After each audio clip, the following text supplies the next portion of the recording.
Hello बच्चों। तो कैसे हो आप लोग? आई होप कि आप लोग बहुत ही अच्छे होंगे। तो आज हम लोग पढ़ने वाले हैं चैप्टर 5 जैव पराक्रम लाइफ प्रोसेस। तो लाइफ प्रोसेस किसमें होगा बच्चों?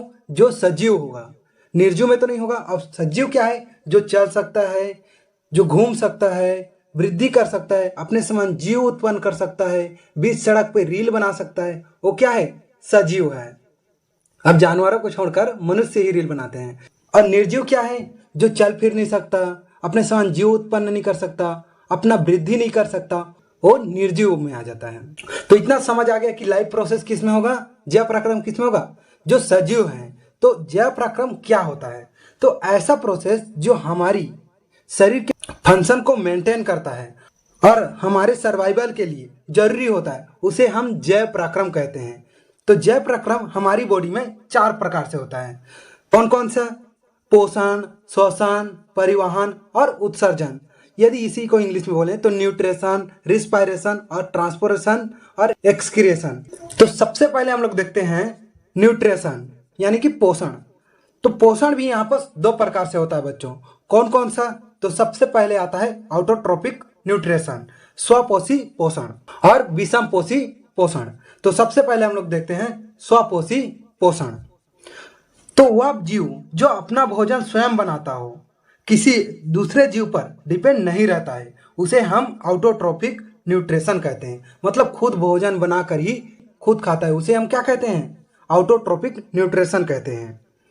तो स्वपोषी जीव कार्बन और ऊर्जा की पूर्ति कैसे करते हैं? तो वह प्रकाश संश्लेषण की प्रक्रिया द्वारा अपना भोजन प्राप्त करते हैं। तो ये प्रकाश संश्लेषण क्या होता है, इसे चलो हम लोग जानते हैं। फोटोसिंथेसिस मतलब प्रकाश संश्लेषण, यह वह प्रक्रिया है जिसमें स्वपोषी बाहर से लिए गए पदार्थों को ऊर्जा के रूप में संचित कर देते हैं, मतलब ऊर्जा के रूप में परिवर्तित कर देते हैं। उसे ही हम प्रकाश संश्लेषण की प्रक्रिया कहते हैं। तो इसमें होता क्या है?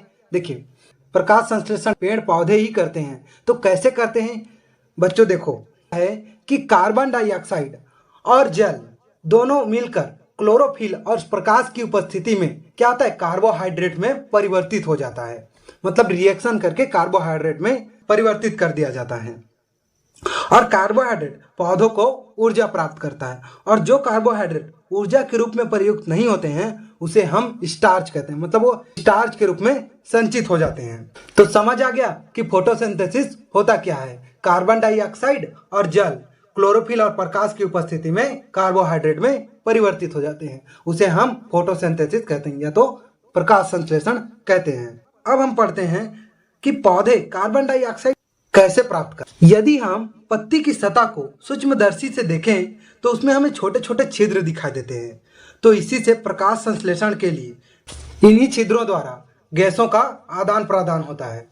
लेकिन यह भी जानना आप लोगों की जरूरी है कि पत्ती के द्वारा ही गैसों का आदान प्रदान नहीं होता, जड़, तना, इन सबके द्वारा भी गैसों का आदान प्रदान होता है। तो आप लोगों को स्वपोषी पोषण समझ आया। अब हम देखते हैं विषमपोषी पोषण। ऐसा पोषण जिसमें कोई भी जीव भोजन का स्वयं संश्लेषण नहीं कर सकता, बल्कि पोषण के लिए अन्य जीवों या पौधों पर वह जंतुओं पर निर्भर करता है, उसे हम क्या कहते हैं? विषमपोषी पोषण कहलाता है। उदाहरण के लिए अमीबा, मेंढक एवं मनुष्य इत्यादि। लेकिन जीव अपना भोजन कैसे प्राप्त करते हैं? चलो इसको देखते हैं। सबका भोजन और उसको अंतर्ग्रहण करने की विधि क्या है? अलग अलग है। जीवों का पाचन तंत्र भी क्या है? अलग अलग है। मनुष्य का अलग होगा, जानवर का अलग होगा, एक कोशिका के जीव का भी अलग होगा। जैसे कि एक कोशिका के जीवों में क्या होता है? भोजन संपूर्ण सतह से लिया जाता है। जैसे हम लोग मान लेते हैं अमीबा का, देखते हैं, ये रहा हमारा अमीबा। इसमें आप देखोगे तो कोई भी खाद्य पदार्थ इसके सतह के नजदीक आता है तो क्या करता है? ये धीरे धीरे अपनी आकृति क्या है? चेंज करते जाता है। जैसे वो अंदर जाते जाता है, अंदर जाते जाता है, वो अपनी आकृति को और उसमें क्या है? बदलते जाता है। फिर जैसे वो अंदर चले जाता है, वो अपनी आकृति को क्या कर लेता है? बंद कर लेता है। और इसके अंदर क्या होता है? जटिल पदार्थों का विघटन सरल पदार्थों में हो जाता है, जिससे उससे क्या मिल जाता है? एनर्जी मिल जाता है और ये कोशिका द्रव्य में विस्तृत हो जाता है। और बचा हुआ अपच पदार्थ कोशिका की सतह से क्या होता है? बाहर निकल जाता है। इसी प्रकार एक अमीबा में खाद्य पदार्थ को लेने में संपूर्ण सतह का रोल रहता है, मतलब भूमिका रहता है। तो समझ आ गया आज क्या क्या पढ़े हम लोग? स्वपोषी पोषण और विषमपोषी पोषण। तो आज के लिए इतना ही, मिलते हैं नेक्स्ट टॉपिक में।